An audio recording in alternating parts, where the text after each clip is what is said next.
في سنة 1907 شاب نمساوي عنده 18 سنة كان واقف قدام بوابة أكاديمية الفنون في فيينا، ماسك ملف رسوماته ومستني الحكم على مستقبله. كان مقتنع إن حياته هتبدأ من هنا كفنان، لكن اللجنة رفضت طلبه والشاب خرج من البوابة مكسور. لكن بعد أقل من 40 سنة الشاب نفسه أصبح اسمه مرتبط بحرب عالمية كبيرة وملايين الجثث وواحدة من أبشع الجرائم في تاريخ البشرية. فإزاي شاب حلمه كان متلخص في إنه يرسم لوحات ينتهي بيه الحال إنه يرسم خريطة الموت لأوروبا؟ النهاردة هنحاول نجاوب على السؤال: هل أدولف هتلر اتولد شرير بيحمل جسمه جينات الشر، ولا في حاجة في الطريق كسرته وحولته من فنان ورسام صاحب حلم لوحش قاتل؟ في السنين الأخيرة بدأ يظهر سؤال مهم جدا على الساحة الطبية. السؤال بيتركز حوالين قدرة الإنسان على فعل الشر، وهل الواحد مننا بيتولد معادي للمجتمع، متخصص في العنف وميال بطبعه للسلوكيات الإجرامية، ولا بيتولد مسالم بيحب الخير وعنده استعداد لخدمة الناس والمجتمع؟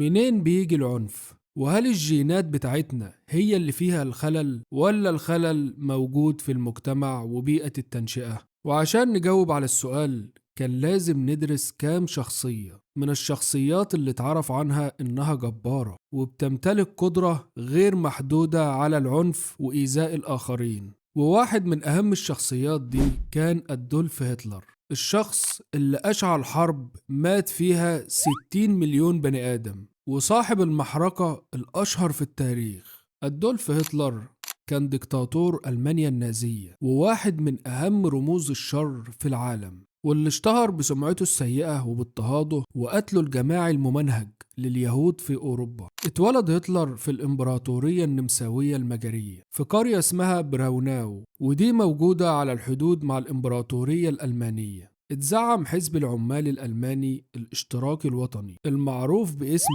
الحزب النازي، وحكم ألمانيا النازية في الفترة ما بين 1933 و 1945، واختارته مجلة تايم كواحد من بين 100 شخصية تركت أكبر أثر في تاريخ البشرية في القرن العشرين. وطبعا احنا عارفين ايه الأثر اللي تركه هتلر وراه، وكلامنا النهاردة مش عن الأثر لكن عن السبب اللي خلاه يترك أثر بشع بالشكل ده. وعشان كده هنرجع لورا شوية لطفولته ونشأته. والد هتلر كان موظف بسيط في الجمارك اسمه ألويس هتلر، أما كلارا والدته فكانت الزوجة الثالثة لألويس وكانت أصغر منه بكتير. أنجبت منه 6 أطفال بخلاف طفلين من زواجه التاني. ألويس هتلر كان ابن غير شرعي وما كانش عارف هو ابن مين فعلا، وكان شخص قاسي ومنعزل عنيف جدا في تربية أولاده، وكتير كان بيضربهم بقسوة. أما عن هتلر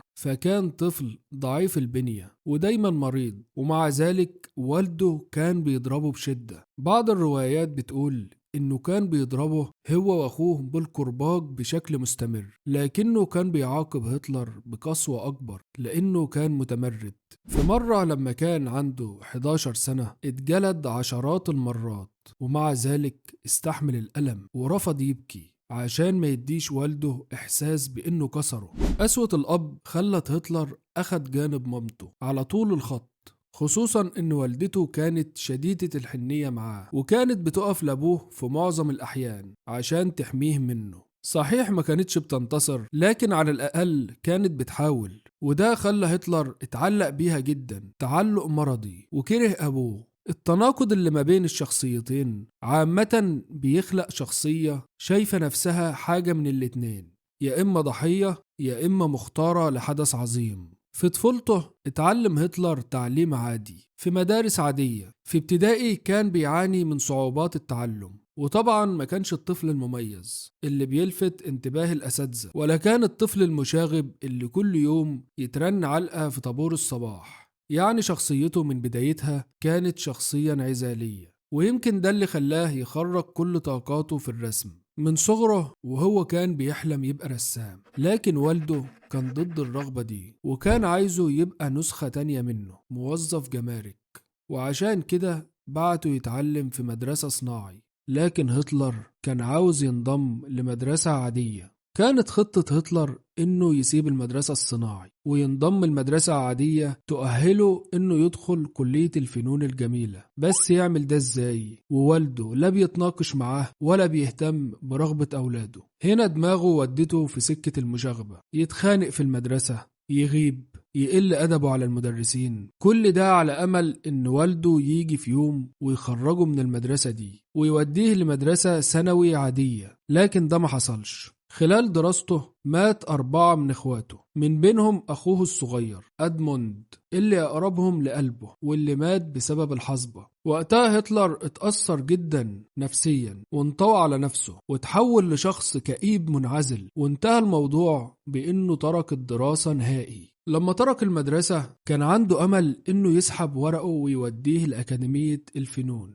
وده حصل فعلا. في الوقت ده كان والده مات وهو أخد حرية أكبر في تقرير مصيره، فأقنع والدته بإنها تسمح له يحقق حلمه ويدرس الفن. وافقت الأم وأخد ورقة واتنقل لمدينة فيينا، وهناك قدمه لأكاديمية الفنون. وفي مفاجأة من العيار التقيل، رفضته الأكاديمية. ما قدرش يجتاز اختبارات القبول، الاختبارات اللي بتؤكد إذا كان فعلا عنده حس فني ولا لا. الرفض بالنسبة له كان صدمة كبيرة. هو كان مقتنع إنه فنان، يبقى ليه الأكاديمية مش شايفة ده؟ أكيد في حاجة غلط. عشان كده اتقدم للأكاديمية من جديد وبرضه اترفض للمرة التانية. اللجنة كانت شايفة إنه عنده موهبة في رسم المباني لكن مش في رسم البشر.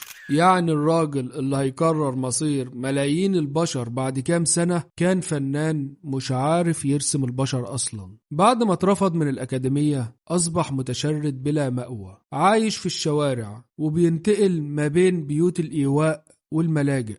لكن أخيرا وفي سنة 1909 بدأ يلاقي طريقة يكسب منها فلوس، وهي إنه كان بيرسم لوحات صغيرة معظمها رسومات لمباني ولمعالم معروفة في فيينا، وكان في كتير من الأوقات بينسخها من على البطاقات البريدية. كان يبيع اللوحات دي للسياح أو لمحلات بيع البراويز، ومع الوقت قدر يجمع فلوس كفاية تخليه يسيب ملجأ المشردين وينتقل لدار مخصص للشباب. هناك كان بيقضي النهار في الرسم وبالليل يقعد يقرأ. خلال الفترة اللي قضاها في فيينا الفنان المحبط بدأ ينجذب للسياسة، وأفكاره المعادية لليهود بدأت تتكون في الوقت ده، رغم إن كتير من المؤرخين كانوا شايفين إن الرواية دي مش مظبوطة، لأن واحد من أكتر الناس اللي كانوا بيشتروا لوحاته بانتظام كان تاجر يهودي اسمه صاموئيل مورغنشترن. لكن برضه ده ما يمنعش إن إقامته في فيينا كان لها تأثير كبير على نظرته للعالم، وخصوصا إعجابه برئيس بلدية المدينة وقتها كارل لويغر اللي كان مشهور بخطبه القوية وبخطابه المعادي لليهود. بعد كده اتنقل لميونخ عشان يتهرب من الخدمة العسكرية، وهناك برضه كان بيحاول يعيش من شغله في الرسم. كان بيرسم نفس النوع من اللوحات تقريبا، مباني ومعالم مشهورة في المدينة، ويبيعها في المحلات أو حتى في الحدائق اللي كان السياح بيقعدوا فيها. ومع الوقت قدر يلاقي كام زبون من الأغنياء بقوا يشتروا منه لوحاته بشكل دايم، ومنهم اللي كان بيطلب رسومات مخصوصة. لكن الرحلة دي وقفت في يناير 1914 لما شرطة ميونخ قبضت عليه بسبب انه ما كانش مسجل نفسه في التجنيد الاجباري في مدينة لينز. الغريب انه لما اتعمل له اختبار اللياقة العسكرية في البداية اللجنة قالت انه غير مناسب للخدمة القتالية ولا حتى للاعمال المساندة، ووصفوه بانه ضعيف جدا جسديا وما ينفعش حتى يحمل سلاح. لكن بعد شهور قليلة ومع بداية الحرب العالمية الأولى هو بنفسه قرر يتطوع في الجيش، وبكده انتهت تقريبا المرحلة اللي كان فيها مجرد فنان شاب بيكافح عشان يعيش من رسوماته. الحرب كانت نقطة تحول كبيرة في حياته. لأول مرة حس إنه جزء من حاجة أكبر وإنه عنده هدف في الحياة. في الحرب اشتغل كمراسل بين الجبهات واتكرم بوسام الشجاعة، لكن هزيمة ألمانيا كانت صدمة كبيرة بالنسبة له. وبدأ يقتنع بفكرة إن بلده اتخانت واتغدر بيها من الداخل، ودي الفكرة اللي دفعت تفكيره ناحية التطرف. بعد الحرب دخل عالم السياسة من خلال حزب صغير اسمه الحزب العمالي الألماني، ومع الوقت قدر يلفت الأنظار بقدرته القوية على الخطابة وتحريك الناس. الحزب ده اتحول بعد كده للحزب النازي اللي حاول يعمل انقلاب في ميونخ عشان يستولى على السلطة، لكن المحاولة فشلت واتقبض عليه واتسجن. خلال فترة سجنه كتب كتابه باسم كفاحي اللي عرض فيه أفكاره القومية المتطرفة وعداؤه الشديد لليهود. بعد ما خرج من السجن بدأ يعيد بناء الحزب النازي من جديد، ومع مرور السنين قدر يكسب شعبية كبيرة لحد ما وصل للحكم سنة 1933 وبقى مستشار ألمانيا أو الفوهرر. الغريب إنه بعد ما بقى الفوهرر انقلب على الفن اللي كان عشقه الوحيد، بدأ يهاجم الفن الحديث بشدة، وكان بيقول إن النوع ده من الفن منحط، وإنه ظهر نتيجة تأثير اليهود والبلاشكة، وإنه بيهدد الهوية الألمانية. وفي سنة 1937 جمع النازيين حوالي 16,000 عمل فني من المتاحف الألمانية من النوع ده، وتعرض المئات منها في معرض في ميونخ. المعرض كان هدفه السخرية من الفنانين وتشويه سمعتهم، لكن اللي حصل غير كده. نجح المعرض وحضروا حوالي 2 مليون شخص. مع تنكره للفن ابتدت تظهر شخصيته الحقيقية، الشخصية اللي خباها تحت قناع الفنان. ومع بداية حكمه حول الدولة لنظام ديكتاتوري كامل، وأدت سياساته التوسعية والتوترات اللي خلقها في أوروبا لقيام الحرب العالمية الثانية. مع استمرار الحرب بدأت ألمانيا تخسر تدريجيا لحد ما القوات السوفيتية وصلت لبرلين سنة 1945 معلنة هزيمة ألمانيا، وساعتها هتلر اختار ينهي حياته وانتحر داخل المخبأ بتاعه تحت الأرض عشان تنتهي قصة واحد من أكتر الشخصيات تأثيرا وإثارة للجدل في تاريخ العالم. وده ممكن يفسر جزئيا ليه هتلر كان عنده هوس شديد بفكرة القوة والتفوق، سواء على المستوى الشخصي أو القومي. على كل حال الباحثين بيأكدوا إن العوامل البيولوجية لوحدها ما تقدرش تفسر شخصية معقدة زي شخصية هتلر، وإن سلوكه كان نتيجة خليط كبير من الظروف النفسية والاجتماعية والتجارب اللي مر بيها في حياته. في النهاية أدولف هتلر ما اتولدش وهو بيخطط لحرب عالمية، هو كان مجرد طفل بيحب يرسم، لكنه عاش ما بين أب قاسي وما بين حلم مكسور وعالم مليان بالكراهية. كل الظروف دي خلته تحول من فنان فاشل لواحد من أخطر الشخصيات في التاريخ. انتحر هتلر بعد هزيمته في الحرب العالمية الثانية، لكن لحد النهاردة ما زال في سؤال بيحير علماء النفس: هل هتلر اختار انه يصبح قاتل، ولا الطريق اللي مشي فيه والبيئة اللي خرج منها ما سابتلوش خيار تاني؟ هستنى ردكم في الكومنتات. سلام.